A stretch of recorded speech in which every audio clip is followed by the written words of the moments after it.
Hey, what's up and hello? This is the Chris Nicole bringing you my views on life, love, and the world of entertainment through my eyes. Good evening, good afternoon, good morning, depending on what time you are watching this live. Hello, crew. Hope all is well and you're staying cool. Because, baby, California has a major heat wave right now. Hoocha! When I tell you I'm scared for my electricity bill, I'm scared. I'm really scared. Let's see who is in the building. We have Vanessa, Vanna, Pamela. Hey, Miss Pam, Nicole, Yuli, GSP, T, Danielle, Wanda. Hello, hello. Tracy. Hello, Miss T, Leo, and Suzanne. Yes, yes, yes. Hello. Make sure you like the video on your way in, We have a lot to talk about. We do. Don't, child. Exactly, GSP. Don't even remind me right now.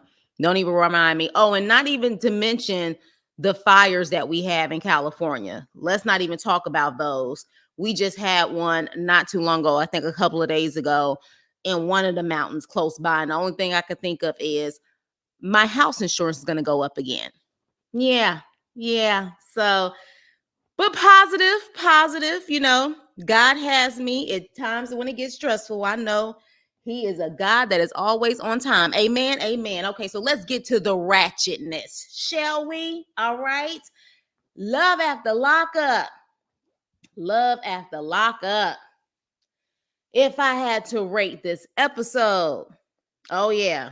Yeah, we got all of that. We got all of that, Leo. That is one thing we got. We always got that. Hey, Shayla, which by the way, Shayla, I feel like we missed your birthday. You said you were an August Virgo.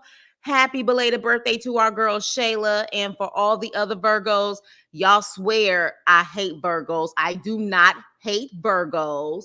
Y'all have y'all ways, but I love those who love me. So happy birthday to all the Virgos out there, August and September Virgos. Yes. So with that being said, yes, exactly. GSP. I'm sure your house insurance and stuff is crazy too. Oh, and that's another thing too. Thank you, Danielle. We had an earthquake today. Where I was today, there was an earthquake. All right, a 3.5 earthquake. I said, but typically for people who know California in this type of heat, we call it earthquake weather. When it's this hot out here, we tend to have an earthquake, and we had an earthquake today. Yeah, just crazy. So with that being said, if I had to rate this episode, I would have to rate it a solid B. A solid B, okay? If I had to rate it, it's a solid B. Let me know in the chat what you guys rate this episode. But yes, I would definitely give it a solid B. A lot to talk about. Yeah, the good, the bad, and the ugly that we have to talk about. So, okay, so a solid B. Okay, we can trade this. Okay, so are you in Texas, Miss T? Because usually people in Texas, especially Houston, be having flood insurance. Okay, so a B. Okay, so you guys agree. A B, a B, a B, a B. Okay. B minus. All right. A B. Okay. All right. All right. So everybody's kind of agreeing. Oh, Louisiana. Oh, yeah, girl. Louisiana. It was triggering and so real. Yes, it was. And we're going to definitely talk about that. A B. Okay. Okay. All right. Yeah, Louisiana. Yeah, definitely. Especially after 2005. Wait, oh my gosh. Oh my gosh, Joseph, I am so sorry. Oh, I'm so sorry, Joseph. You guys definitely give Joseph some love right now. That's rough. That's rough. And we family here. And I know people going to be like, can you just hurry up and get to the review? No, because when my crew is going through something or they want to celebrate something, we take time to talk to each other and embrace each other and support each other. So please give love and prayers to Joseph, you guys. So a B, okay, a B, B minus, B plus. Okay, okay. Okay, A minus. Okay, okay. Yeah, definitely give Joseph some love. And A for awareness. You got a point there. You got a point there. Yes. Prayers to our boy Joseph. Yes. Yes. Yes. Yes. Okay. A B. Hey, Southern Belle. Hey, hey. Yeah. Yeah. You guys, condolences to Joseph. So, we got to definitely make it extra, extra hot tonight so Joseph can get some laughs in, so we can definitely get it in. So, right now, yes, fur babies are family. Fur babies are family for sure. So, but yeah, so let's get into it, you guys. Let's get into it. So, I swear to you, I'm always gonna have them as the first couple because they bring nothing to this show. Like absolutely nothing. They are a waste on this show.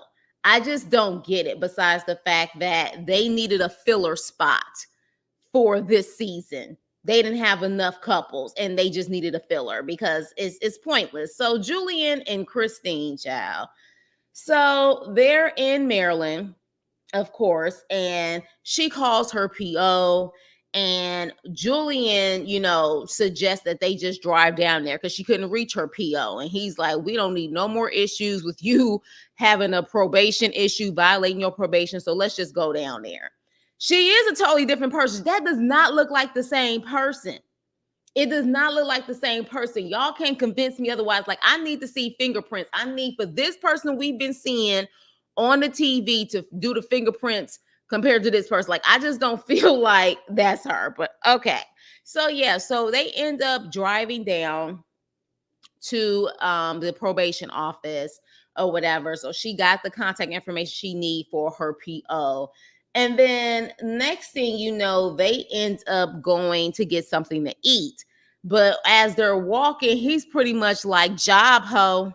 Job. Yeah, when we was laying in the bed, I was telling you about getting a job. Yeah, you need to get a job. It's about money right now because I'm paying for family attorneys. He's paying for his family attorney and her family attorney. Okay.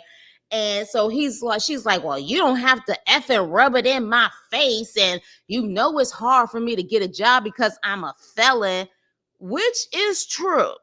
However, he said a little bit of money can even help. So, girl, get on that SSI and call it a day because I'm telling you, you will probably get approved. I just don't see how they can't. I mean, just looking at you on this show, baby, you will get approved. So that could easily help him too. All right. And I'm sure you can still work on SSI. So, handle that. He just wants you to bring in something. And so at that point, she's sitting up there acting like she's tired of hearing him about this money. And I'm thinking like, ma'am, if he is taking care of your attorney for your son that you can't see, and he's taking care of the bills, and he's taking care of his twins, the audacity. Like, you need to be grateful. Completely grateful. Hey, Chaz, exactly. She's just plain ungrateful. Exactly. So, I mean, I'm just like, he definitely see exactly. Oh my gosh, this is why I love my crew, because y'all be thinking what I be thinking. Like, so bro, he got to start stealing. He clearly is going through something. And my whole thing is, there is definitely, like, she has this thing where it's like, well, you said you was gonna take care of me. And I'm like, oh my gosh, like, how can you be so entitled? And it seems like you have never done anything in your life. No accomplishments. Like, why do you feel so entitled? But she was like, you said you were going to take care of me. And he's like, I have been taking care of you. Like, I haven't let you down. She was like, not yet. I said, you know what? Hey, T Pretty. Hello. Yeah. So her mentality is off, but Julian is off too. They're both off. And that's why they were both off in Walmart together. So as far as I see it, they deserve each other. They really do. So it is what it is at this point. And I'm going to move on to the next couple because they bore me. So let's move on. Yes, it will affect his custody and probably affected his job too, depending on the type of job he has. They got to do a background check. Whew.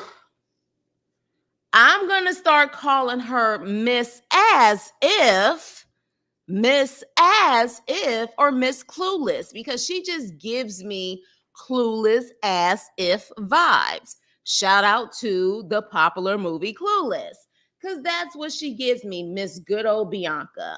So Bianca just got to Arizona and she's already saying she missed her friends, she missed her family, and she just got there. And I'm thinking, like, baby, you need to go home.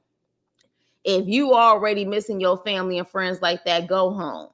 So she gets a call from Daniel, and the first thing he talks about he wants to do, of course, when he gets out of jail is what? Have freaky tales with Bianca. And so at that point, she's saying that she's about to go meet his parents or whatever. And she even says something about how she'll put his father in his place. And I'm like, okay, child, bye.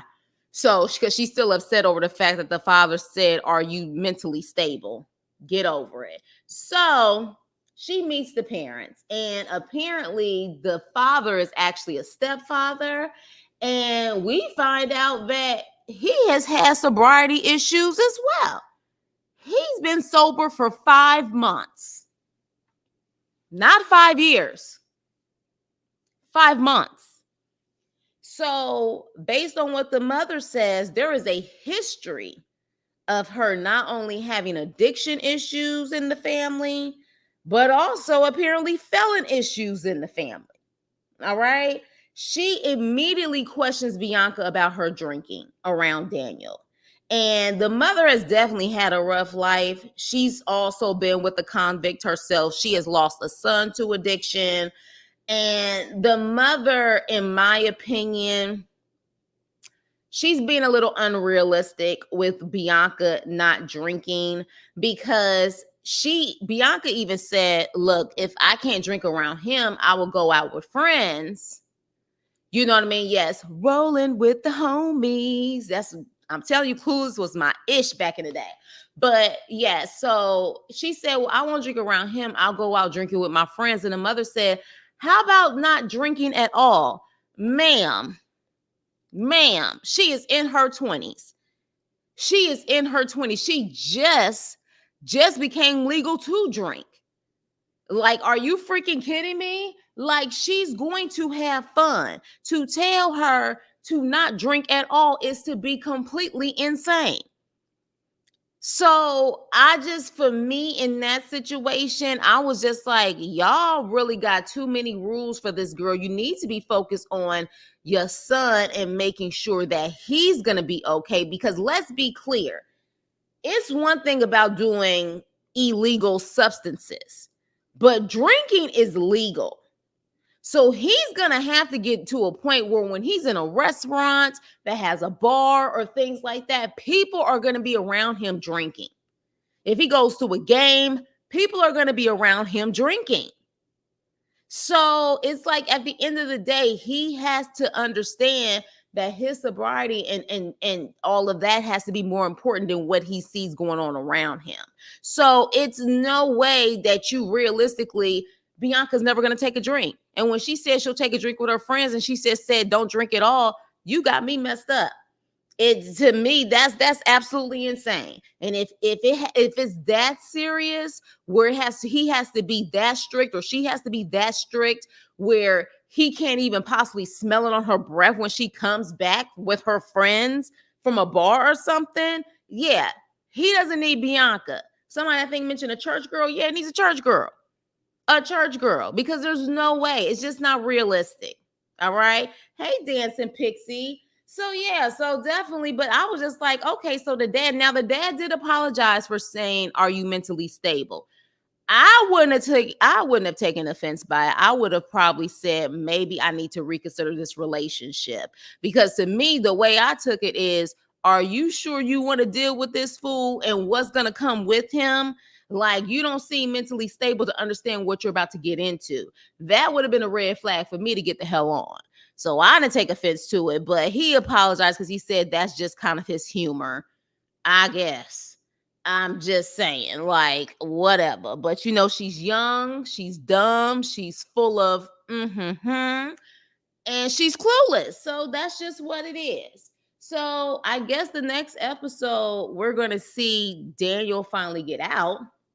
And we're going to see exactly what happens with this so-called relationship.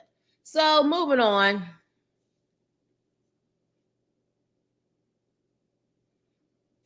No, you did not. You talking about the daddy? He kind of did give Munchkin vibes from The Wizard of Oz. He did.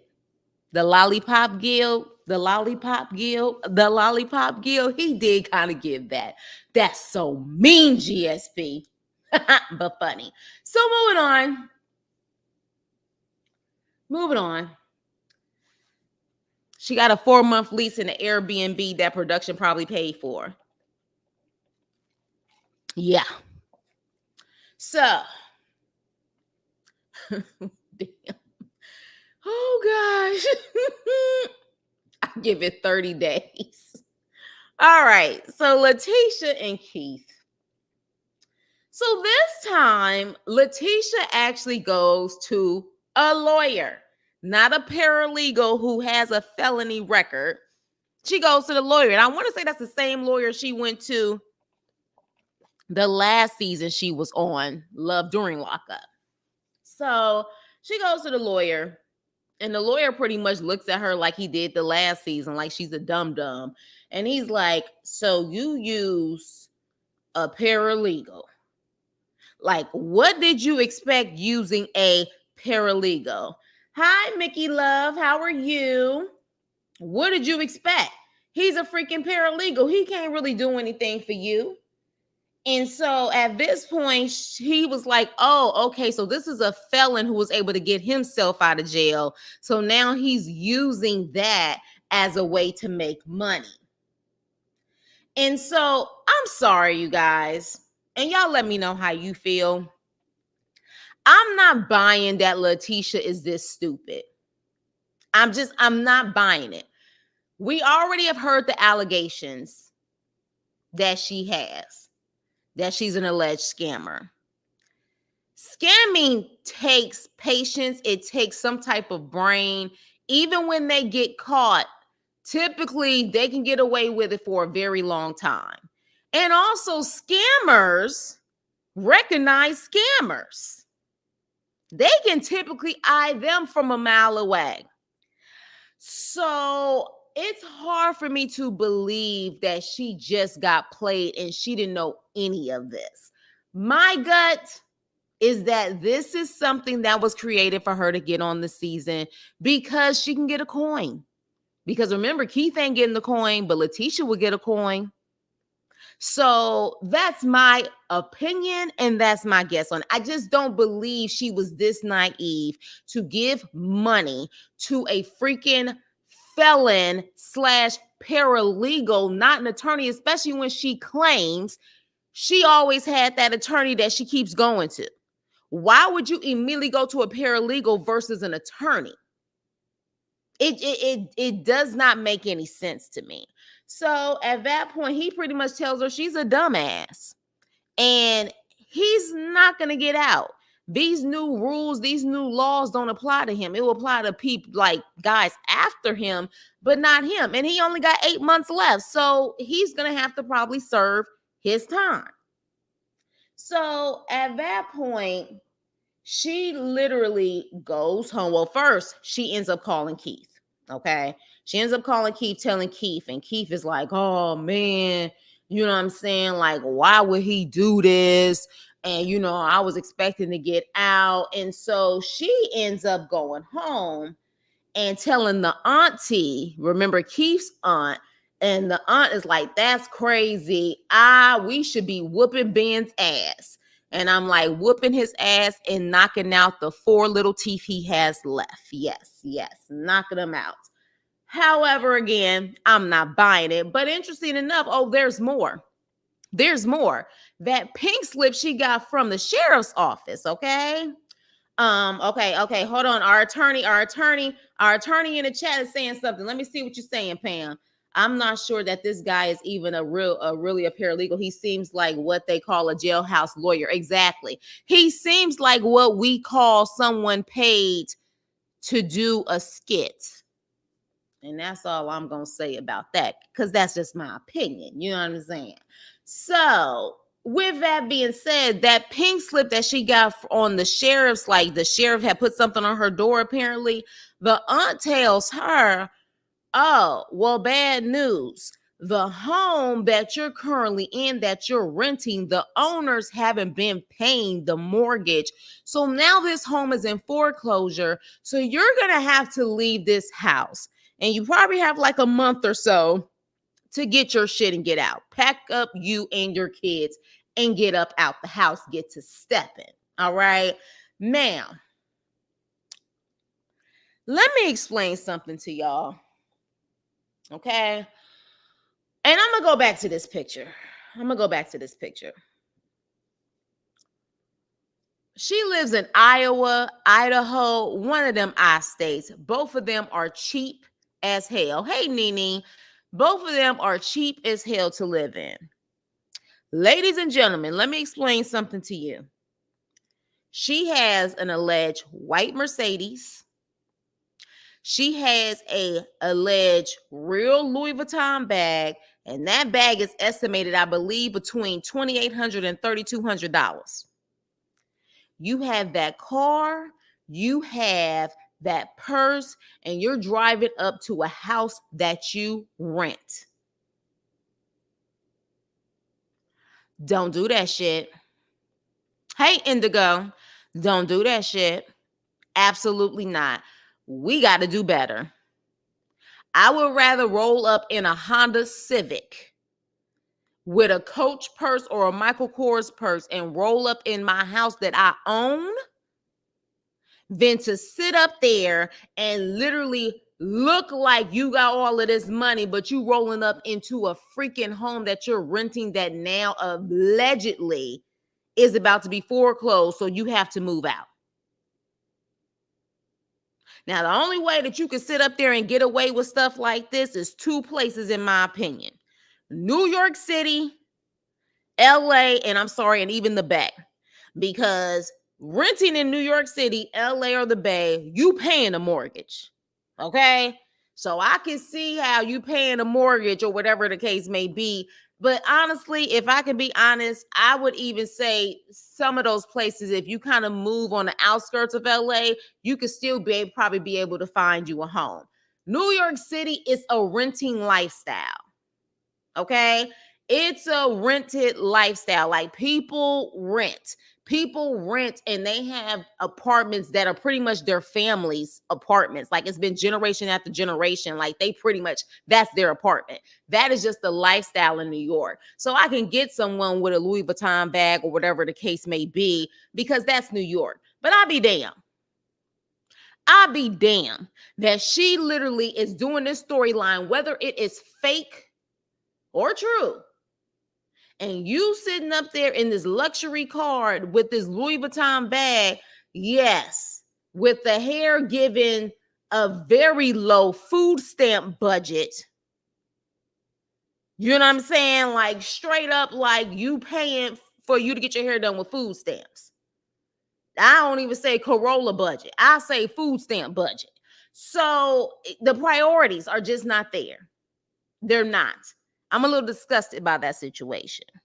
So she is told that she has to leave. So she's just saying she's getting hit left and right. Well, that typically happens when you're allegedly doing the shady shit that you're doing. You know, when you live foul, it's going to eventually come back to you. I don't know why people don't think that that energy comes back. Like, yes. It is giving, I will pay you to get my hair done with food stamps budget. Seriously.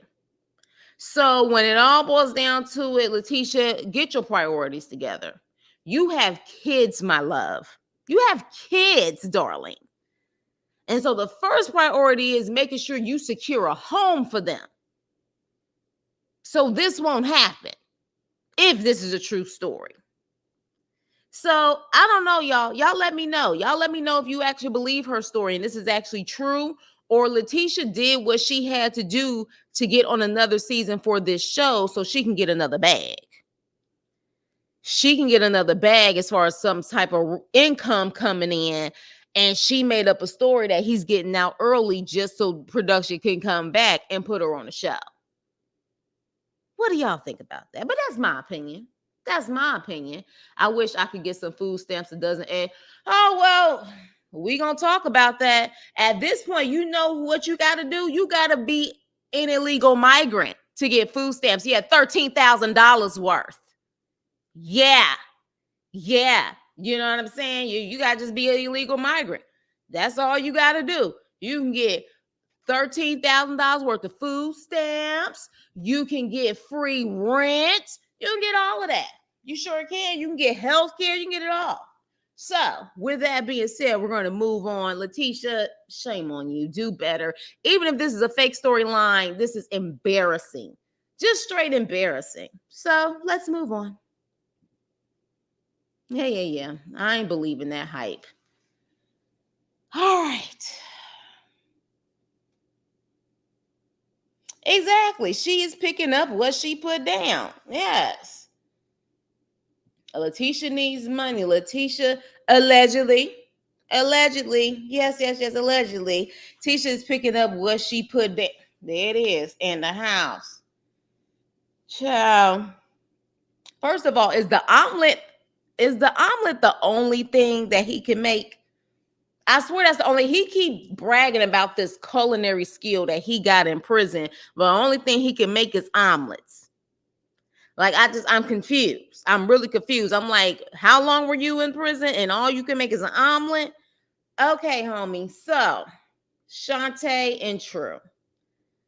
So, let's get into it. So, Shonta and True. So, True is driving, all right, and he pretty much says that his mission is to win Shonta back. We all know the reason why he wants to win Shonta back is that he doesn't violate his probation. Hell, he said last episode that the probation officer saw that he wasn't staying at the address that was on there, so he got to do what he got to do to get back on her good graces. So we already know why he's going back. So at that point, he decides, hi, uplifted now. Stop it, Nene. We ain't even got to that part yet. With the fake jewelry. Exactly. Hey, uplifted now. I don't believe LaTisha's story at all. When do we actually get to see him and not just hear his voice? Right. Exactly. So he ends up going to the grocery store and he is spooked out about all the cheese choices because he said they only had 3 options of cheese. Man, they probably gave them fake cheese, imitation eggs. They probably gave them all of that. I just don't see them giving them the good stuff in prison. But hell, who the hell knows at this point? So he's there. He's even asking the lady which eggs are the best eggs.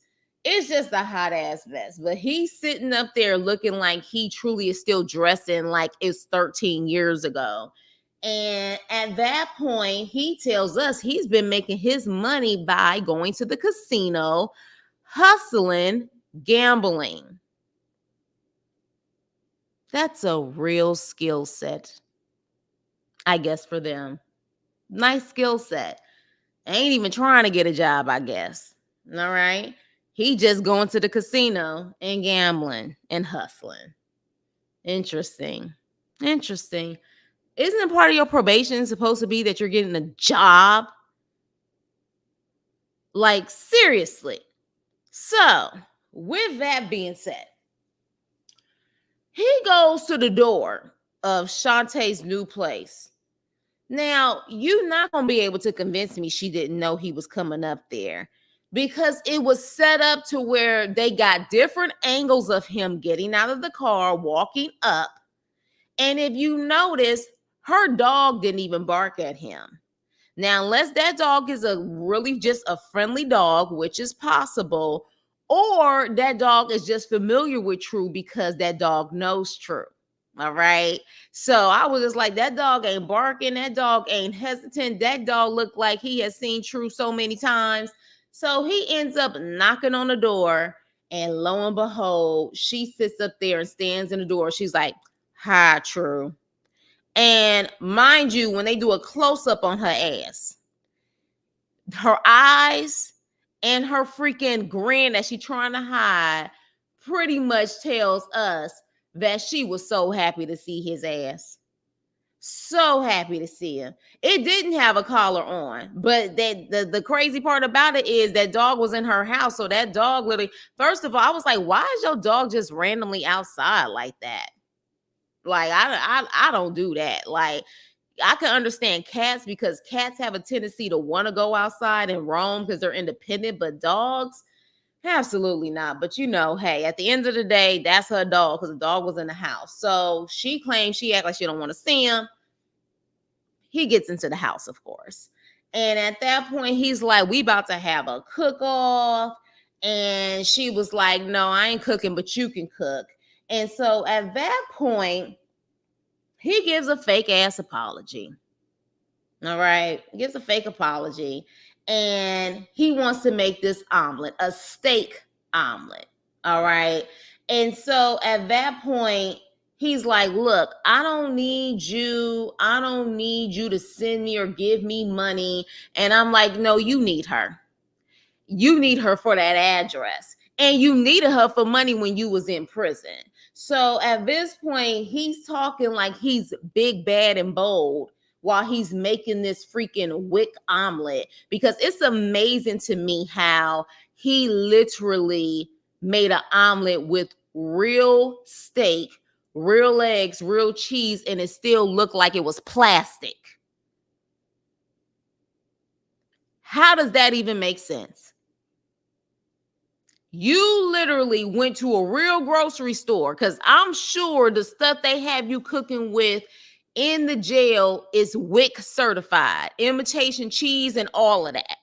And you end up going to a real grocery store to make an omelet and it still look like it's plastic. Shout out though to the WIC cheese they used to give. When I used to go to my aunt's house, that WIC cheese to make grilled cheese sandwiches, baby, them grilled cheese sandwiches was the bomb. So shout out to WIC, whatever cheese they gave, that was some good ass cheese. But anywho, with that being said, yes, and I think Nene said the steak looked gray, it looked pale, it didn't look like it was seasoned good, it looked a hot mess. To the point where when Shonta ate it, she was like, this is your best, like this ain't good enough. But in the process of her talking to him and acting like she don't give a shit, what does she ask him, of course? Was he talking to someone? You know what I'm saying? Was he talking to someone? Again, why do you care? He says, yeah, but I don't want them. I want you.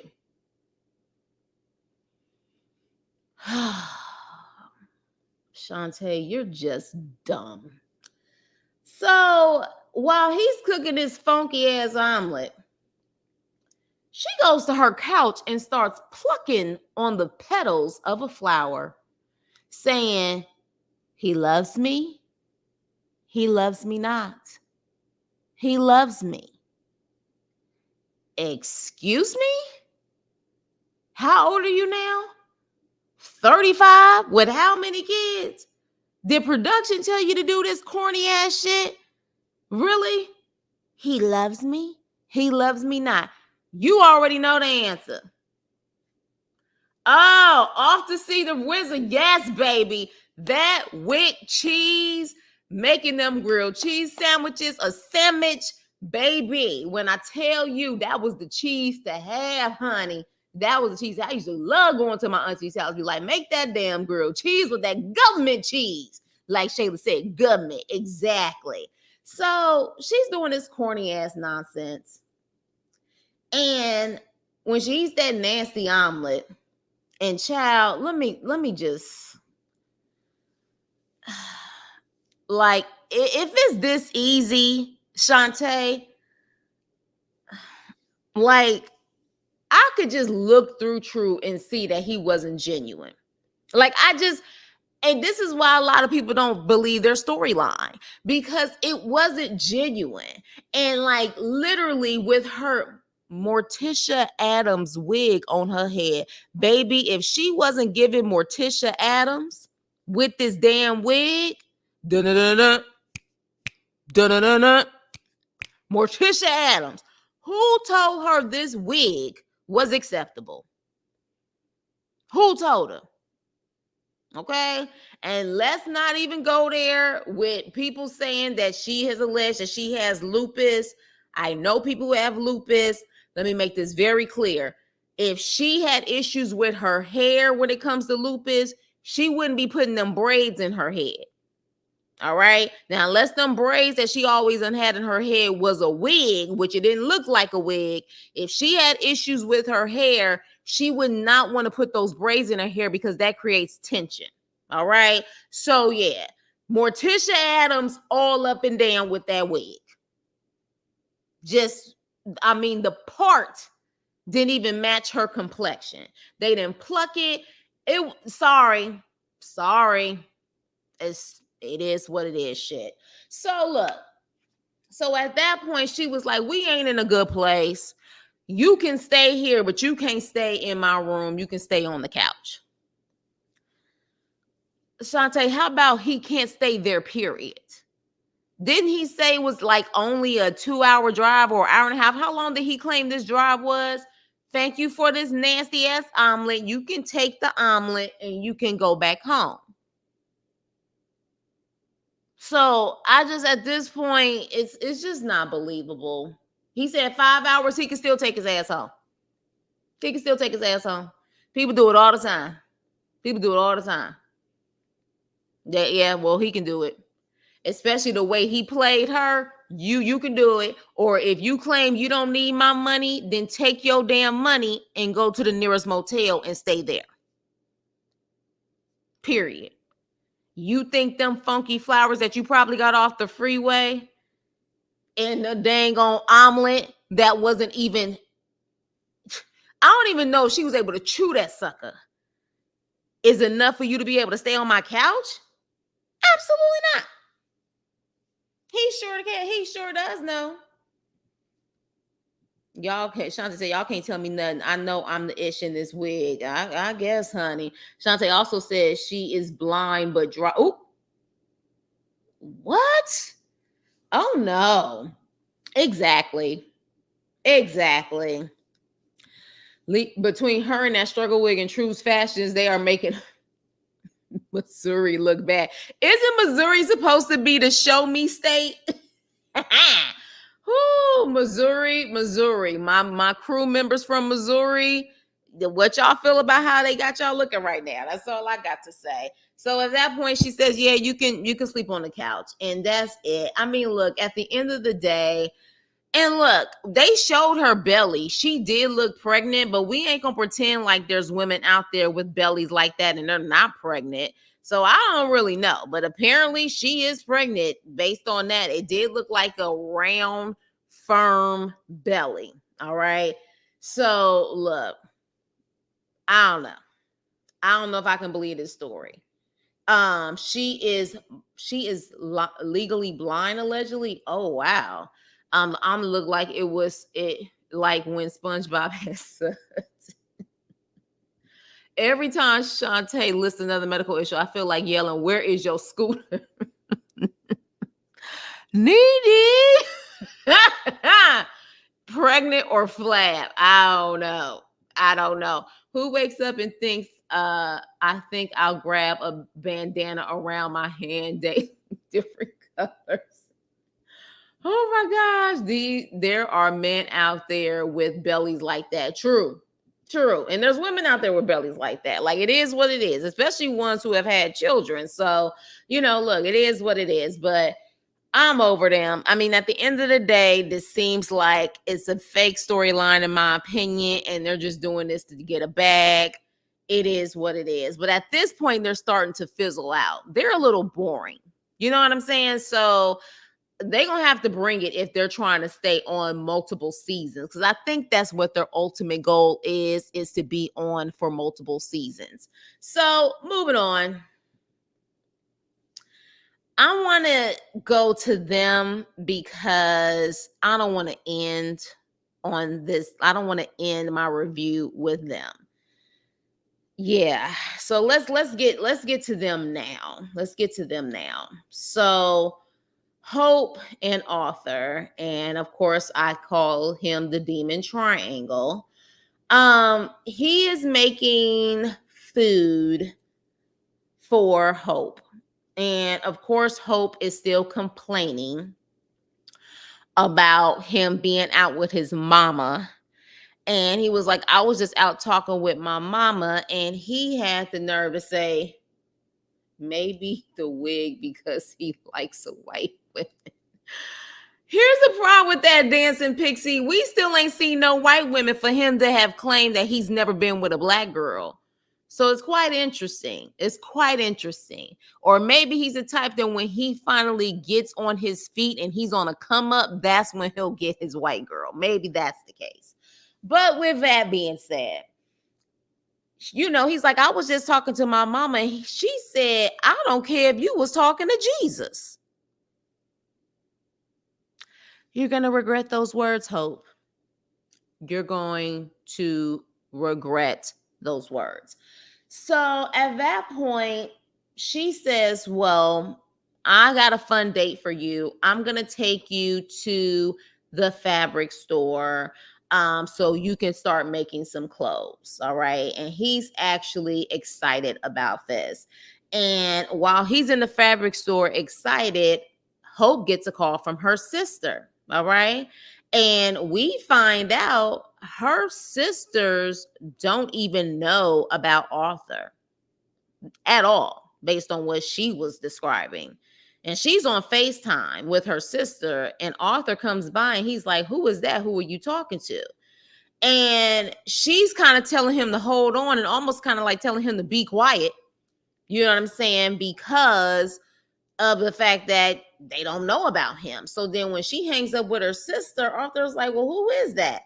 And she was like, oh, that's my sister. And he was like, why don't you want me to talk to your sister or meet your sister?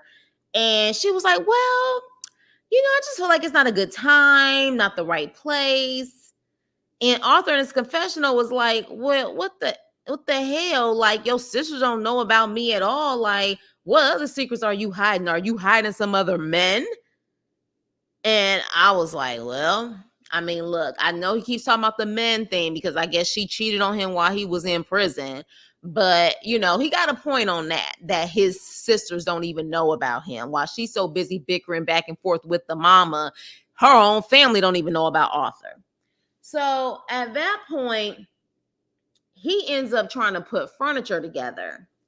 And Arthur says that he found a picture of Hope and some other dude. And he questions her.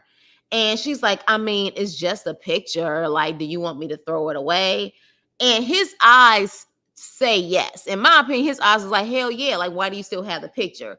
I don't think it's a big deal in my opinion. I mean, I still have pictures of exes. That doesn't mean anything to me. It does kind of give you like a remembrance of like, good times, or even like when you were younger. I didn't think it was that big of a deal, but hey, at the same time, you could tell he was like, I want you to take that shit. I want you to burn it. So he doesn't really say anything. He's not really communicating. And she was like, well, how do you feel? And he's like, nothing. And she was like, well, you gotta be able to speak to me and talk to me. Like, I just feel like you don't communicate. And one thing I will say about Arthur is that I appreciate his vulnerability. I do. I appreciate the fact that he's vulnerable. He's vulnerable enough to cry. He's vulnerable enough to say exactly what is possibly going on with him. And he even says he's institutionalized. You can't show weakness in there. Like, you can't communicate in there. And in my opinion, what I see when it comes to Arthur, and this is for my spiritual people who really know what I mean by this, Arthur was a perfect example of someone fighting with their flesh and their spirit at the same time. And spiritual people know what I'm talking about. That flesh working and that spiritual side is working. That to me is what Arthur was going through. And so at that point, he's saying it, but he's still being quiet about it. And instead of him talking to her, he walks out, and he's walking out of the apartment building and he's crying. Hey, Hattori. What's up, Hattori? How are you? So at that point, when he's crying, I'm happy production, instead of just filming him. I mean, they still filmed him, but there was someone in production there to be there with him because they could tell he was going through something. But then it really hit me when he said, people are looking like demons. And I said, oh boy. Okay. Because again, spiritual people know what I'm talking about. He said, people are starting to look like demons. And I think he even says, God forgive him. He's almost coming off as if he's thinking it is his judgment day. And his judgment day is there. And he's going to hell. Like, he literally, that's the way he kind of broke it down. Like, I'm about to go to hell for everything that I've done. And let me tell y'all something, baby. The moment where I feel like that's going on, I'm falling to my knees. I'm going to repent. I'm going to sit up there and ask Jesus, ask God. Like at that moment, that would have been the moment that, baby, I would have said, you know what? I repent, Lord. Forgive me. It was a really powerful moment when he said that. And when he's looking at hope, he's like looking at hope like he's trying to fight off the demons in him and looking sad. All of that. Like, it was just like one of those moments where it's like, you don't know if he's about to cry or snap on her. You know what I mean? Like, it was definitely a rough moment. And then he starts talking about how, when he was in prison, he witnessed a man being, unalived in front of him and actually seeing his spirit soul leave his body. You know what I mean? And how he's not even completely over that. But interesting enough, to try to get him to talk about what's going on and to calm him down, it ain't hope that gets through him. It's his mama. They call his mama. The same mama that Hope said, I don't care if you out with her or anybody, you supposed to sit up there and be with me, and I done cook food for you and all of this stuff. You had to call his mama. Production had to call his mama to sit up there and talk to him and try to tell him, like, I know you overwhelmed being out of prison, whatever the case may be, but like, don't worry, you got this. It was his own mama that had to talk to him. Do you know what I'm saying? So like, literally this, I honestly don't even think it's just PTSD. I think it's a mixture of things. And honestly, I feel like if Arthur goes through counseling, but as well as like a spiritual awakening of some sort, whatever that means for him, really finding God or whatever the case may be, I think he can do a lot. He can do a lot for men in the system, and he can do a lot in this world. Unfortunately, I think because of his condition and stuff, he is so institutionalized and so scared. Unfortunately, he's back in prison. And I've seen that. I've seen that in my own family where it's like, you are so institutionalized. Like, you are more comfortable in jail than you are in the free world, or what we consider the free world. But it almost feels like he's jailed in his mind. So because he's jailed in his mind, he's trapped. You know what I'm saying? He's trapped. And it was just like the way first of all, the way he was looking at Hope, like he saw a demon on her, if I can be honest. Like, you could tell if he was having a panic attack, but he also was looking at her like, who are you? You know what I'm saying? Like, who are you? That's the way I felt like he was looking at her, or whatever the case may be. Because to me, that's the way it came off. But y'all can have a different opinion. But it was almost kind of looking like he was like, yeah. But y'all, look, that's another thing too.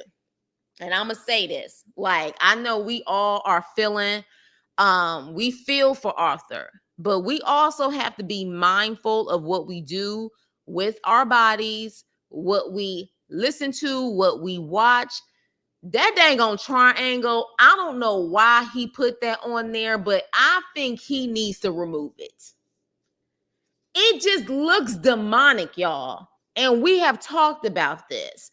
I think he truly needs to get like a spiritual cleanse going on of some sort. It does not look right. It just does not look right. And I feel like maybe a moment of having a spiritual darkness or whatever, he decided to put that on there. Baby, you need to remove it. Cleanse yourself, honey. Cleanse yourself.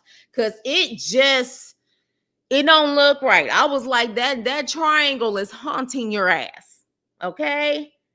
It does look stupid. It definitely does look stupid. But like I said, we also got to be mindful of what we put on us, what we feed our spirits, all of that. All of that. Oh no, Philly Queen. I hope not. I hope not. I hope that's not the case. I hope that's not. Oh, GSP, you feel that way too. Oh, okay. Hey, Philly Queen. Also, I think you're new here. Welcome, welcome. When he was going through that, you could tell he doesn't feel safe with Hope, and she was clueless on how to handle the situation. Right. That's why they had to call the mama. They had to call the mama. He talked more to the mama than he talked to Hope. So, you know what I'm saying?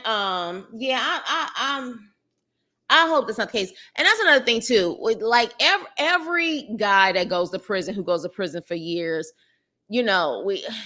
I know it's hard because, of course, men have very masculine energy.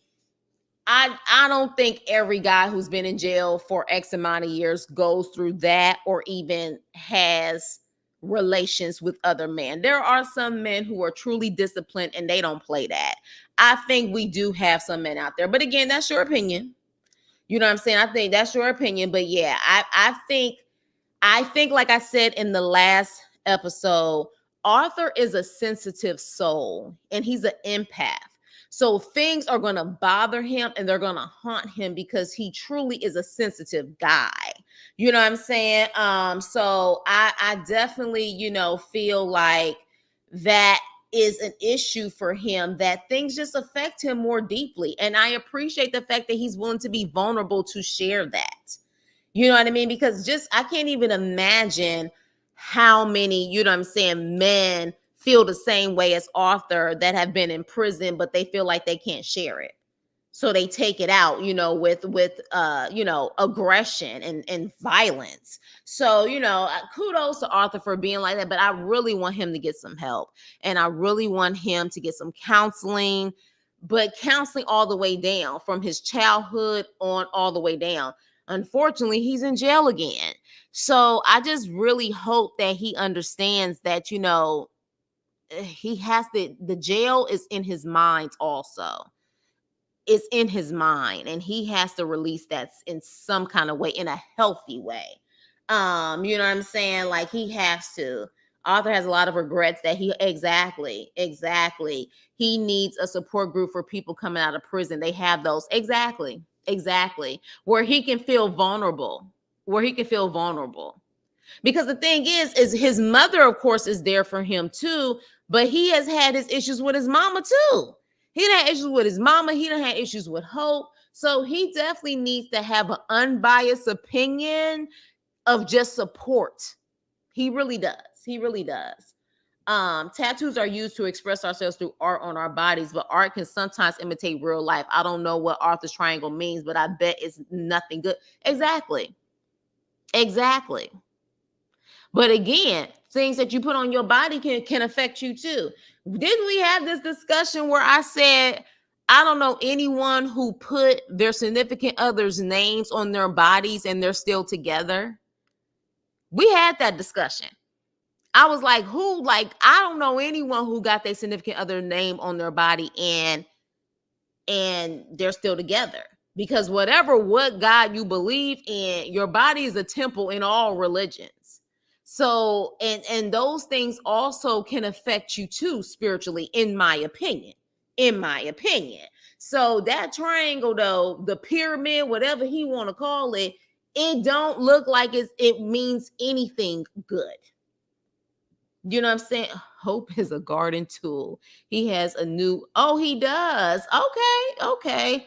I'm here now, just finished watching. My heart is hurting for Arthur. Hey, Lady February. Yeah, it was a sad scene, but I'm glad we were able to see it. And maybe the more men and women can really talk about the effects of what prison does to them too. You know, he's not going to be able to see the jail in his mind without help and then learn how to let it go. Right. Yes, definitely. Got him a sewing machine and chalk chip cameos. Yeah. When he showed those cameos, I said, well, I think it was me or somebody who said that he gonna be making jumpsuits for prison. He may be able to do like a dope little jumpsuit line or something and give some fashion to prison. That might happen. Because even with nurses' scrubs and stuff, remember, it was the same old scrubs until somebody started putting fashion on it. So you never know. Arthur has a haunted look in his eyes, on his face. Yes, exactly. So with that being said, prayers to Arthur. I really hope he gets it together.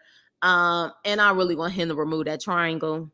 Like, I just don't know what kind of life he's going to be able to have with that. Even if you want to start your own clothing line, you're going to have to eventually meet with investors. And I would just be so focused on that random tattoo in the middle of your head.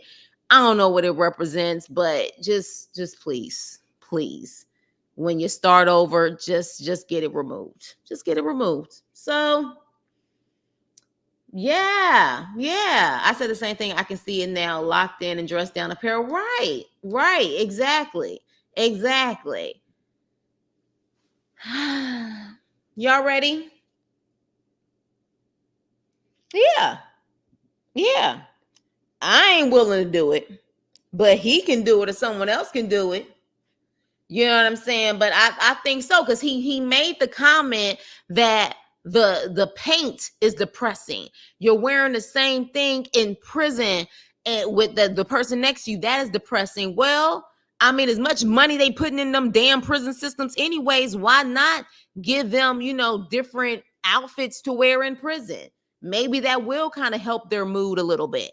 You know what I'm saying? So it could be something that they can really look into. It really could. So last but not least, hold on, y'all. Let me take a drink.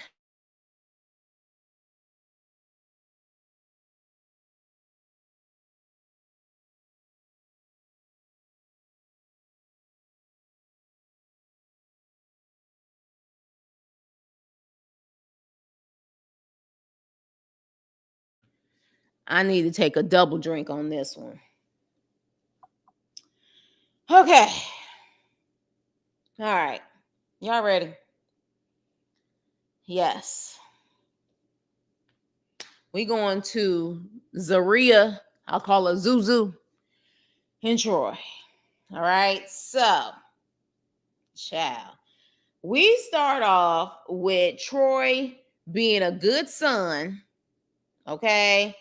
Being a good son, asking his mama if she's okay. And she was like, I wish you would stop asking me that. I probably feel better than y'all. And she was absolutely right. Because Zuzu, with all of her yucky fake ponytail glory, is upset for whatever reason. Like, she just got a stank look from the beginning. And Troy asks her if she's still nervous about going to Buffalo. And she says yes, because she's going somewhere where no one likes her. Well, one, you haven't met his daughter. You haven't met her yet. So how do you know if she likes you or not? But you're so concerned about the baby mama. Okay? You're so concerned about the baby mama. Just the thought of her makes you mean, insecure, and controlling. Yet you chose this life, though. You chose to be with this man who was your baby daddy's and first husband unit mate. So at that point, I'm just looking at her like, get the hell up out of here with this bullshit. Now, I swear to you, I was like, how long does it take for her to put on the makeup? Because at one point, we saw several different applications of makeup, and then the next minute we saw the red spots, and then again we saw more applications when it comes to the makeup, and I was just like, Zuzu, what is going on here? Like, what is going on here? Because from my understanding, that is not even good for your skin. To do all of that covering up on it, it's not even good for your skin. You're better off starting to get treatment on this. Exactly. She's caking up that makeup. It doesn't help your pores. It doesn't help whatever condition you got going on. And I was just like, I kept looking at her when she was in there. I said, she put on one more layer of damn foundation or powder and everything else. I am about to scream. So she's like, well, I'm going somewhere where they don't like me, because she worried about that baby mama. So then Troy says, well, look, my daughter wants to meet you. She wants to meet you. And he said, look, do you want me to go get my daughter and then you stay with my mom, and then I'll just bring my daughter to my mom's house? And I was like, problem solved. That was the best way. Kudos to Troy to have been in jail for that long, and he tried as a man to find a solution to her stank ass attitude. Look, you ain't even got to deal with the baby mama. You come, you be with my mama in Buffalo. I'll go pick up my child, bring her here, and we can resolve this issue. But no, that ain't enough for her. She's still bitching and complaining. All right. So then at that point, she's like, look, I don't even know if I'm going to go. And besides, this is about you and your daughter anyways. It ain't got nothing to do with me. You're his wife. What do you mean it got nothing to do with you? You should be ecstatic that you are going to meet your stepdaughter. You haven't even met her yet. He said that he hasn't even seen his daughter since she was 7 months old, and she is now 7. This should be truly a moment of, regardless on if I don't like your baby mama or not, baby, today is about you seeing your child and me meeting your child.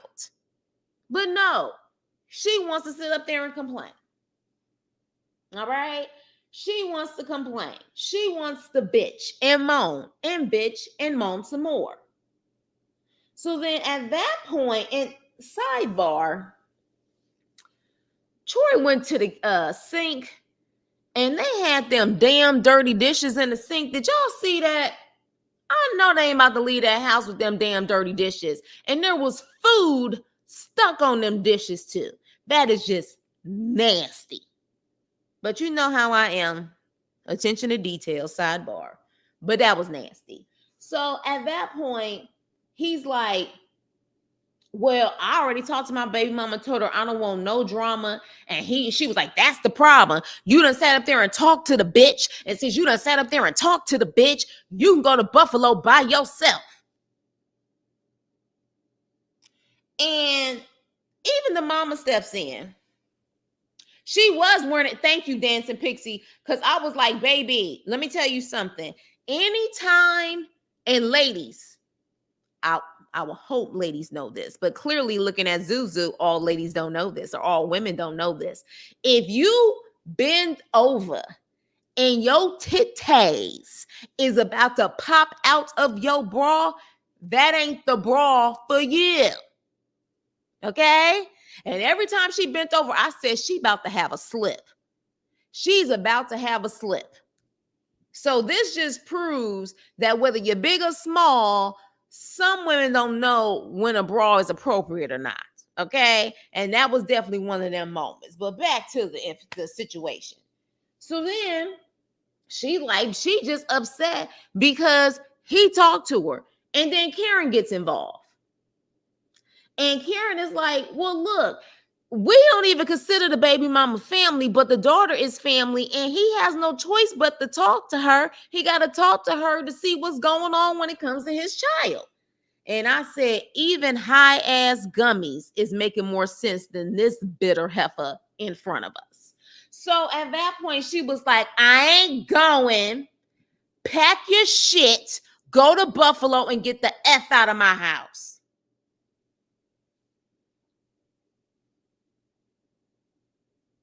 Really? Okay. Then Karen says, you can't kick him out of the house. This your house. His name ain't on the lease. See, I can't stand females like this. I can't stand females like this. See, you really only want these men so you can control their asses. Because the moment that she didn't like what he did, she was real quick to throw stuff up in his face about what's hers, what's not, and how she's controlling the situation. Because I can almost guarantee she was the ride for them to get there. She was going to sit up there and take them to Buffalo. But because she got mad, she pretty much told him he can get his ass on a damn train and take his ass to Buffalo. Can't stand females like this. You signed up for this life. You knew he had a child. You knew he had a baby mama. Just like you have a child, you have a baby father. So you mean to tell me he embraces your child, sat up there and had you put his name on the child's birth certificate, and you act like you don't even want to meet his daughter, and he hasn't seen his daughter in like 7 damn years? Heifer, please. That's why I said she pushing him towards that baby mama. She pushing him towards the baby mama. Make sure y'all hit the like button. Hit the like button. Make sure you hit the like button. So at that point, he ends up leaving the house. Okay? He ends up leaving the house. Now, here's the problem, though. Here's the problem. Karen's messy ass, Hurricane Karen, she made shit worse, okay? She made it worse. And again, Karen is great for entertainment purposes, and she was making some sense in this situation, but I can't stand those mamas who really was honestly not good parents, not good mamas, but now they feel like they got to interfere in everything in that child's life. I'm going to need for you to have a seat. Thank you, Uplifted Now. You just subscribed. Thank you, thank you, thank you. Welcome, Uplifted Now, to the crew. So she gets messy and makes it worse. Okay, when she really needed to stay out of it, but definitely entertaining as hell, though. Yes, her name is Hurricane Karen. I'm gonna call her Hurricane Karen. So this girl pretty much says, get out the house. Well, he ends up leaving the house. And baby, hey, Firstborn Rights. I don't know if I said hello to you. I think you're new too. Welcome, Firstborn Rights. He walks. He's upset. So he takes a walk. And baby, they showed that he walked 6 miles. He's upset. He was like, I don't need you to do nothing for me. And he's like, you know what I'm saying? I'm in her world. She not in mine. And he's going off. And I'm proud of him that he literally was able to walk off to calm down. And Troy has been in jail since, I want to say, he said he was a teenager. He got a lot of mature qualities about him from what I see in this situation. Because again, men are supposed to come, if the wife ain't happy, men come up with the solution to try to make them happy. He came up with a solution. She just still wasn't satisfied. She just wasn't. And as far as I see, the way she's coming off, she pretty much wants him to not talk to the baby mama at all. Well, how the hell is he going to do that when he has a child with her? She has custody of the child. But because she was so quick to dismiss her son's biological father, I guess it's nothing for her to feel like he should dismiss his baby mama. But it don't work like that. So he's walking, but Karen's ass, they end up getting in the car, because literally she destroyed their plans for that day. They end up getting in the car and they end up going to the train station trying to see if they can find Troy, because Troy been gone for like a couple of hours at this point. Well, lo and behold, when they get in the car, Troy's baby mama calls Karen. And Karen is like, have you talked to Troy? He done disappeared. And Karen's like, well, she's saying he overwhelmed and he really can't do stuff and things are just overwhelming for him, or whatever the case may be. And literally at that point, of course, this heifer is like, how would she know that? How would she know how he feels? See, this is what I'm talking about. He be lying. Ma'am, I do reviews on shows and give commentary on shows, and I can give my opinion just based off of my own experience and my intuition that someone could be overwhelmed or they can't do what they want to do. They don't have freedom, and not actually speak to that person. I'm just giving my damn opinion. That don't necessarily mean that he actually spoke to her about that. And even if he did, so the hell what? He got to have some type of relationship with the baby mama. All right. So at that point, they get back to the house. She says she's going to lay down. Zuzu says she's going to lay down. And so at this point, Karen gets her ass on the phone. Okay. And she is talking to the baby mama. And she says to the baby mama, they arguing about you. They arguing about you. I guess they arguing about you. And I'm like, oh, yo messy ass. Your messy ass. Weren't you the same lady? Hey, what up, Kiss Creativity? I didn't even see you. I'm sorry, girl. What's up? I'm like, weren't you the same lady who was calling the baby mama a bitch 2 episodes ago? See, you one of them ladies who talk about everybody. You talk about everybody. So 1 minute you was talking about the baby mama, a good mother, but she a bitch. And then you get on the phone with the baby mama, the so-called bitch, and then sit up there and talk about Zuzu. Interesting. See, your messy ass, you need to have about 6 of them gummies and sit your ass down. So at that point, she tells the baby mama that. Then the baby mama apparently tells Zuzu, hey, Yimmy too. Hello, hello. She tells, I guess the baby mama tells Karen that Zuzu apparently was messing with some boy and had a boy up in that house. So next thing you know, she hangs up the phone and she telling production, see, I gotta talk to her. I gotta talk to her because apparently she done had a boy up in here and she been messing with a boy. I need to talk to her. And production like, how you hear that? She just told me. The baby mama just told me, okay? Yes, hit the like button and subscribe. Thank you. Thank you, GSP. So she was like, the baby mama just told me. Then she go with her titties out, pretty much damn near like freaking Zuzu's titties when they was out, and she knock on the door, all exposed, like Zeruiah, like open up this damn door. And then their episode or their part goes off. And I said, now this is gonna be quite interesting. Let me tell you something. Let me tell y'all something right now. You know what I truly think? Oh yeah, the mama's definitely two-faced, but you know what I think? I think that Karen and Zeruiah are just alike. They're just alike. They're just alike. Kind of got that mean-spirited attitude. Very selfish, in my opinion. He ended up marrying a woman who's like his mama, even though he don't really care for his mama because of how his mama did him.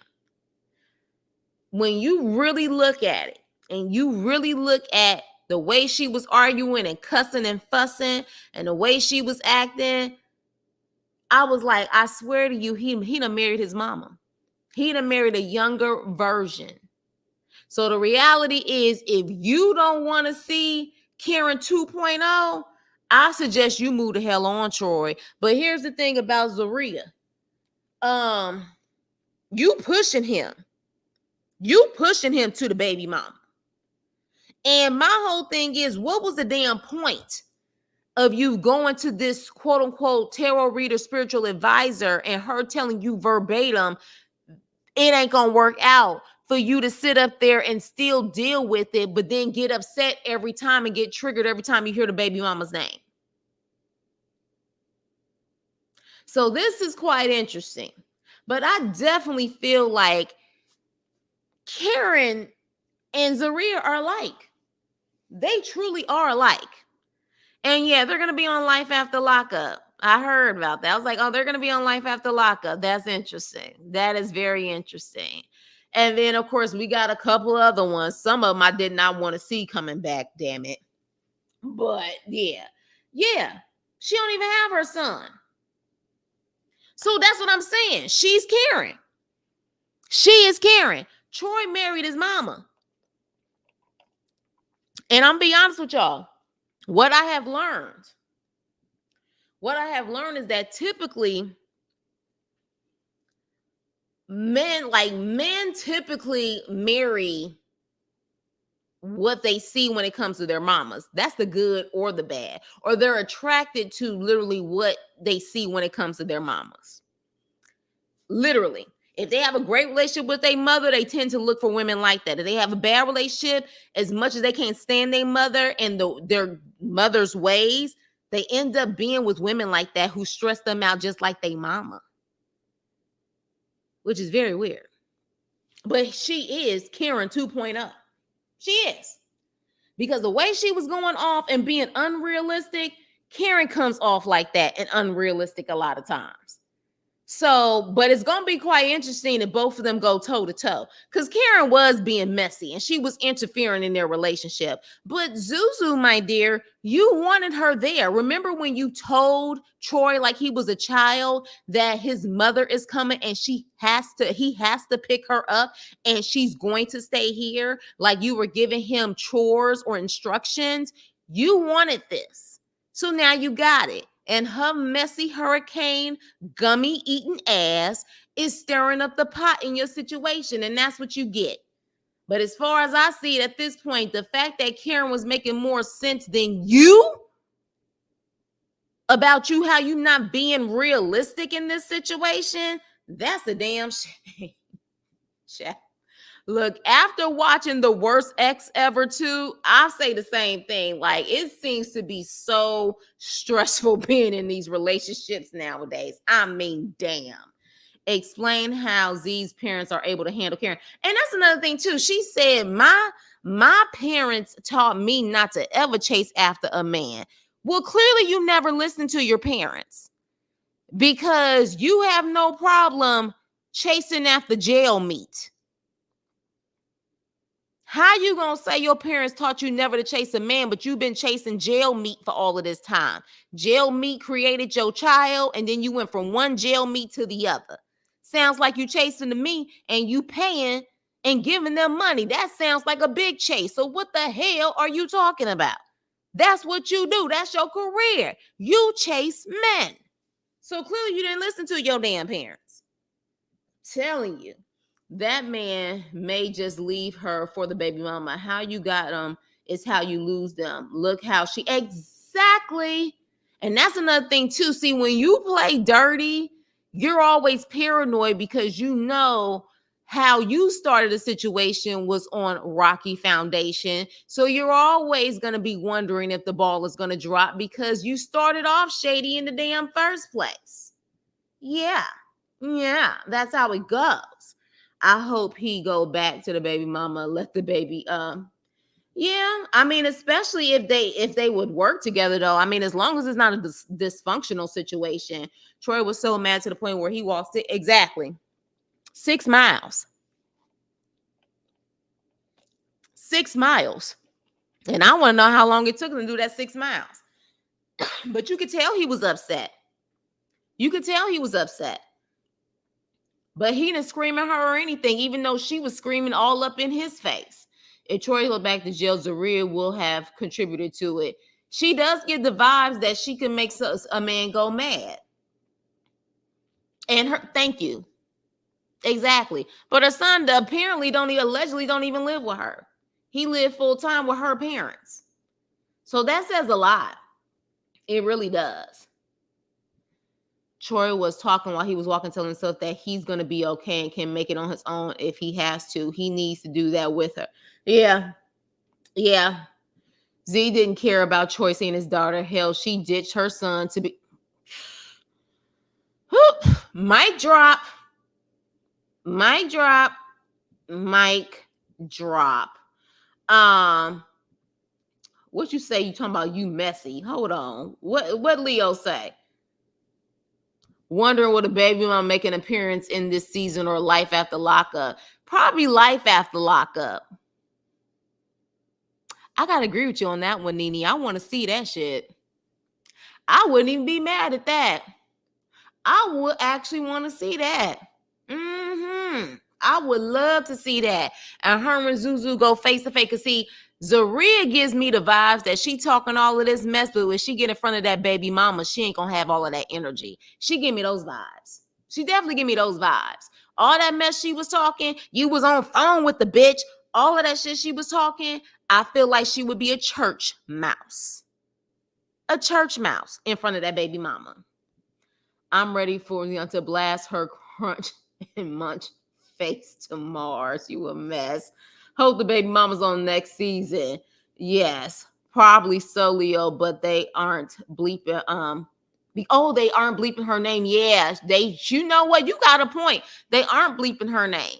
We ain't heard her voice, but I don't put it past her that she'll be willing to sit up there and actually get on the show just to piss off Zeruiah, because now, especially if she sees this season, like, or she heard any of that stuff, you don't ever show your hands when it comes to those situations. The fact that you're so pissed off and she can get you so riled up like that, she would just do it on purpose. I know I would. Shit. You that mad? You got that much energy for me? I got that much power over you? I'll see you next season, bitch. I sure would. He said her face looked like a Nestle Crunch bar.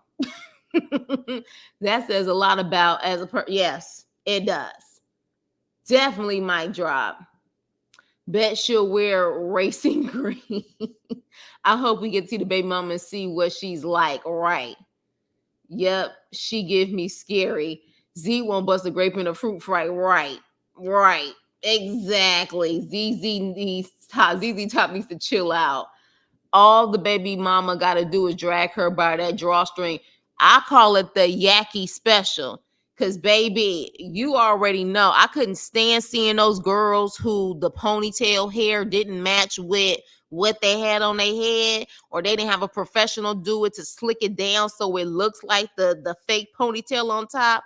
Baby, the textures weren't matching. They just weren't. She had a Yaki special. Yes, she did. That baby mama is going to snatch that ponytail and pop those pimples. Z better calm down for real. A messy scene with Karen and the baby mama. Yeah, because Karen's stirring the pot. Oh, she's stirring the pot. And then she'll be the type, if they actually start fighting, to try to say they both tripping and what's going on, like she didn't try to stir the pot. She probably sit up there and call the baby mama and talk shit about Zeruiah, just like when she was at Zeruiah's house calling the baby mama a bitch. So, yeah, definitely. Z all talk, right? No one should ever be able to control your emotions that way. Exactly. Play chess, not checkers. And now that the baby mama knows she got that type of power, baby, I will see you in the next season. I would. Karen did say baby mama is a good mother. And she said she's a good mother. She's just a bitch. That's what she said. She said she's a good mama, but she a bitch. Maybe, and she probably think that she a bitch because she probably don't want her child to be with Karen by herself. That ain't being a bitch, Karen. That's being a responsible parent, okay? Because you be the type to probably give a child a damn gummy. Damn. We all know they're together right now, though. They came out with gummies and go live all the time. Yeah, I ain't buying them gummies, but can't knock they hustle. She got it out the bin in front of the hair store, the ones that be on sale, that everything must go. Who child?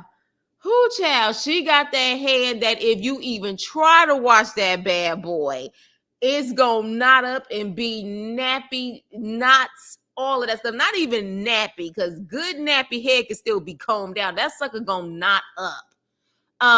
No, I'm not. Don't even, I hate that you brought that up because teeth is on here, Nene. Damn you. No, I am not. Jesus said no. I'm not reviewing deliverance. I don't do those type of demonic stuff. I don't do it. I don't do it. I don't do it. I don't do the Blair Witch Project. I don't do paranormal activity. I don't do none of that stuff. I don't do that type of spirit stuff. I don't do that. I'll do Scream because that's funny to me, or Child's Play, but I don't do that stuff. We all, yes, exactly. She got out the bed, yes. I need Z to stop being mad and make a turmeric aloe vera mask daily.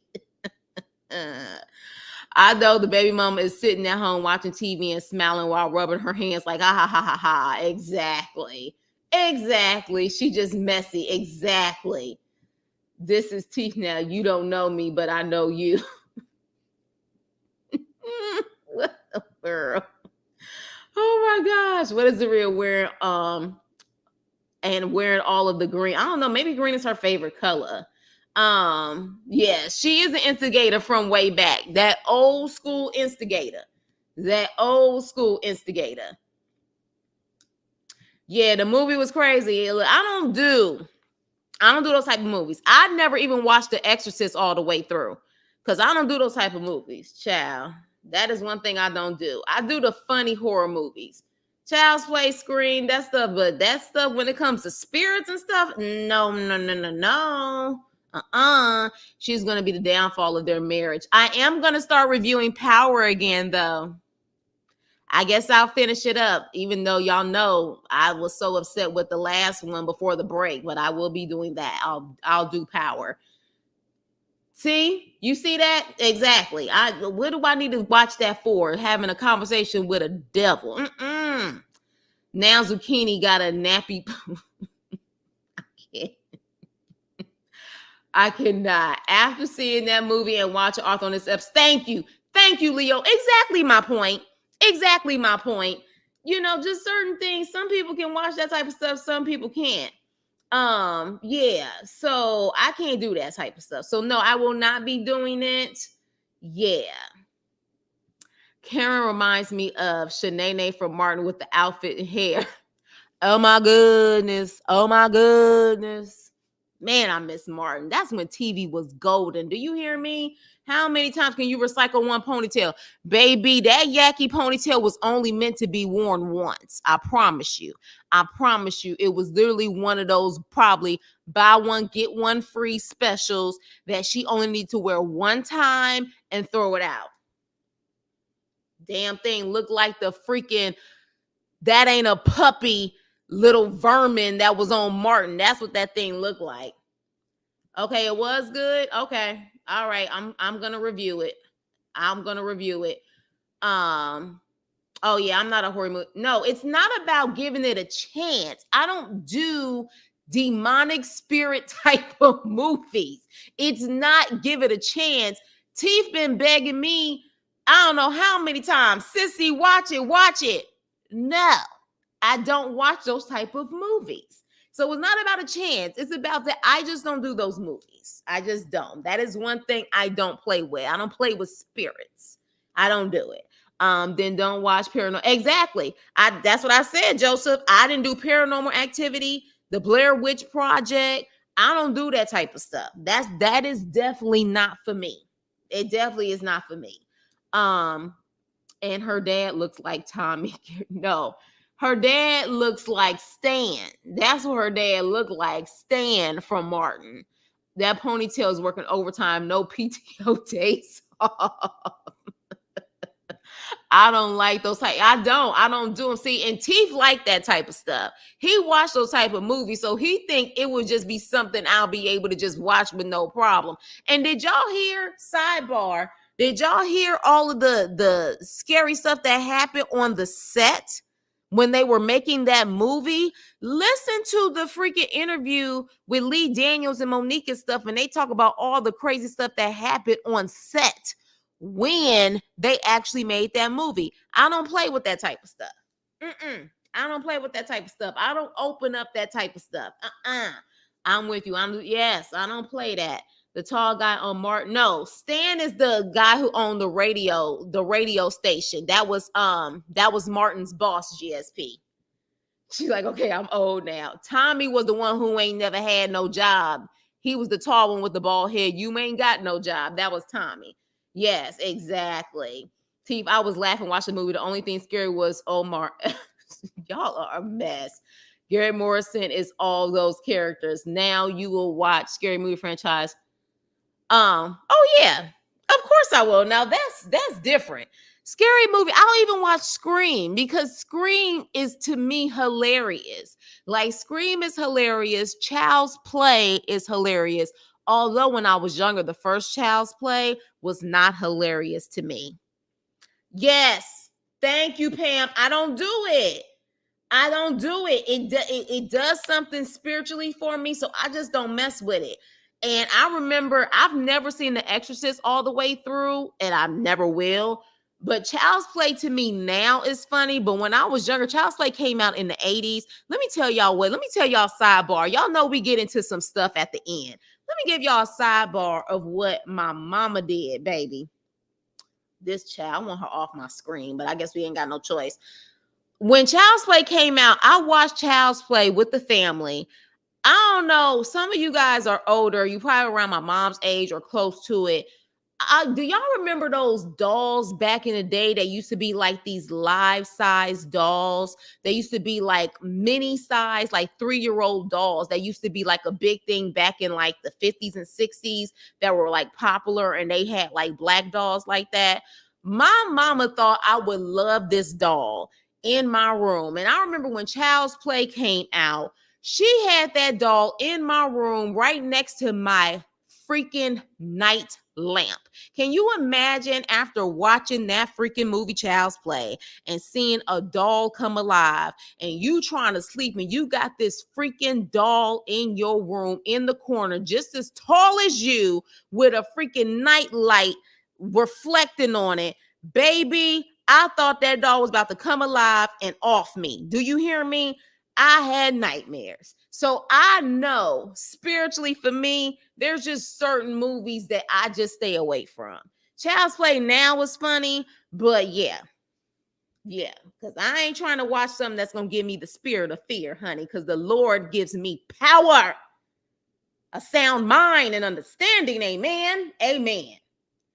So yes, you heard what happened on the set. They said the same thing about the Poltergeist. Exactly. I haven't even watched the Poltergeist all the way through. I don't play that. I can't do Child's Play. My cousin used to scare me with that movie when I was a child. I got scared when it first came out too. Now I just laugh at it, especially when they do like the Bride of Chucky and all of that.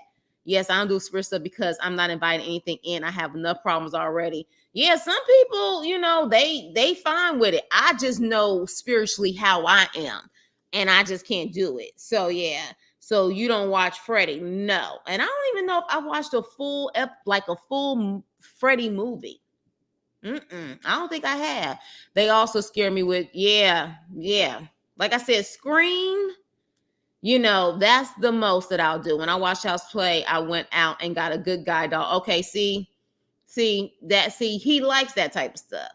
I just wouldn't be able to do it. I remember those dolls. Yes. And can you imagine after watching the first Child's Play as a kid, Pam, that I'm literally seeing this doll in the corner with the nightlight on, like the nightlight on his face? I was like, I finally had to cry to my mom and say, get that doll out of here. And she really thought like, this was a popular doll when I was growing up. I don't care. I've watched Child's Play, and I think that freaking thing is going to literally get on top of me in my sleep. Child's Play ain't got nothing on Candyman. Oh yeah, I remember Candyman. I remember Candyman too. And I ain't gonna say it 3 times. I really thought the makers of My Buddy would sue the creators of Child's Play. The only thing ever scared me was Texas Set. And you know what's so crazy? I ended up watching that in the movie theater. Me and my friend, actually, you know what's so crazy? Julian and Keith, Co-op City. I went to the movie theater by Co-op City. Me and my friend went to go see the new Chainsaw Massacre that came out like 10 or something years ago. I don't know why that didn't scare me. And I think it didn't scare me because I was in one of the most ghetto ass ignorant movie theaters, and everybody in there made that shit so hilarious that I guess to me it didn't freak me out. But literally it was people in there, I was so busy laughing at them than really looking at this as a horror movie. So maybe that's why it didn't affect me in that way. Yeah, definitely. It was a pleasure being here with you tonight. This is my second live. Oh, thank you, T Pretty. We love, keep coming back, girls. Subscribe, keep coming back. You know we keep it all positive and fun up in here. The Shining scared me when I was a kid. Yes. What up, brother Sean? What up? Ninjas always scare me. Oh my gosh, y'all scared me.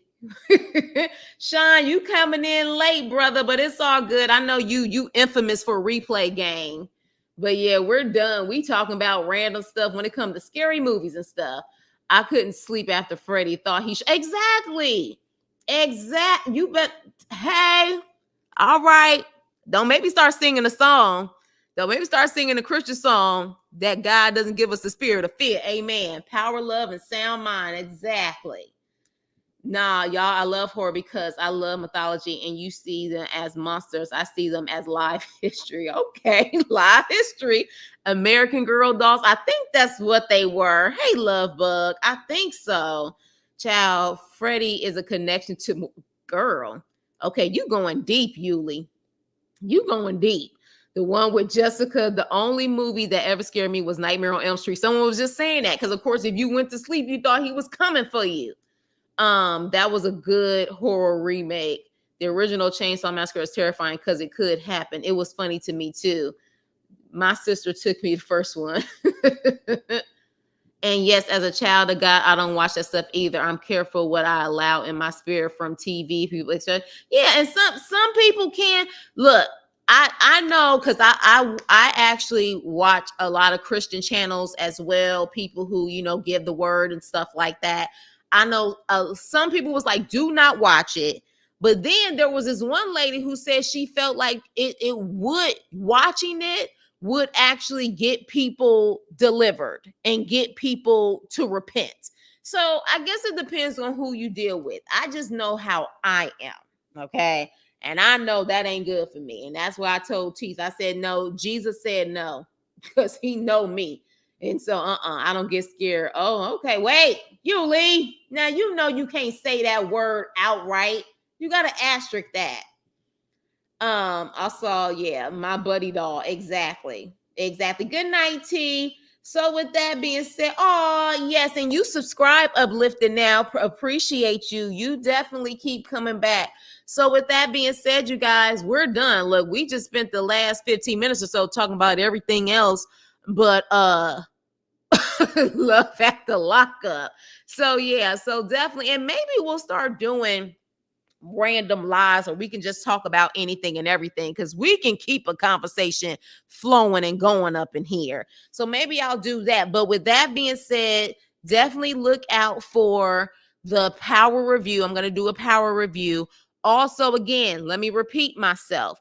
I am going to do a live after the debate. I'm not going to do it during the debate because knowing me, I'll be talking to the TV screen. So I'm going to do it either after that night or the next day. And I did give a disclaimer on my little poll that I did. But again, let me repeat myself. If you are emotional, if you're going to get upset, if you feel like you're going to have to insult somebody because of their opinion on who they want to vote for, or their opinions of things that are going on in our country that concerns them, please do not come to that live. Okay, I want everyone, Kamala supporters, Trump supporters, Stein supporters, West supporters, or people who don't even want to vote at all, come to the live, okay? Because, and I want you to be able to feel like you can have your opinion and it's a safe space. Seriously, and I'm serious about that. I do not want the drama. People should be able to have an opinion and we should all be able to respect each other's opinion without lashing out. Oh, hell no. Hell no. Now that will not be a conversation. I don't do Blueface. You talking about Blueface, that rapper?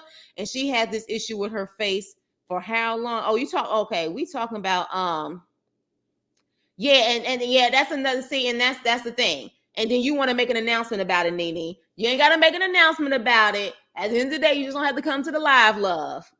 Like you just don't have to come to the live. Because if it gets that intense, I do not want that drama. It's getting insane how people feel they can lash out at people because they don't agree with other people's opinions. We got to be able to get to the point in this country where we should be able to voice our opinions and agree to disagree and still be cool with each other. It is getting ridiculous how things are at this point. I want it to be safe. Yeah, and that's fine. You can hide in the bushes. Like I said, you can just listen in or you don't have to come at all. It's still all love at the end of the day. But I'm just saying this will not be the time for it. And for people to make the announcements of insulting people or saying, rude things. Like people are going to have different opinions. They are.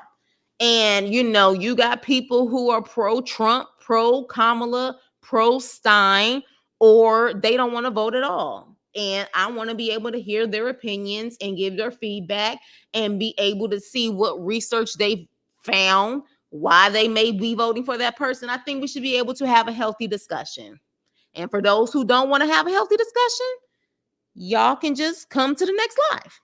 It's all love. Yes, indeed, it was terrible. I don't know if she is very light complexion or what. Y'all talking about that child's skin. Please and thanks. Love y'all down. What you saying? I already know T. He probably said, what'd you say? Don't come in there with no B. Oh yeah, don't come on no B, right? And you know what's so crazy? Me and Teeth talk, y'all, and me and Teeth, we don't agree. Believe it or not, we don't agree with everything. Teeth will tell you we do not agree with everything.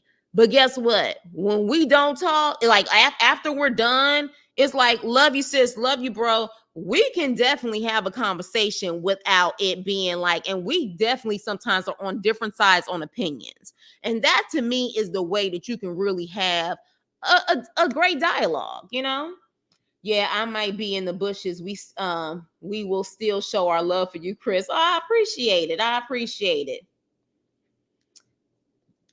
The crew ain't here for that way. The crew ain't here for what? The crew ain't here for what? I'm confused on what you're talking about. What the crew ain't here for? Sure, don't. But we listen to each other, right. We listen to each other, and it's still love at the end of the day. Happy again. I caught alive. Have a blessed night. You too.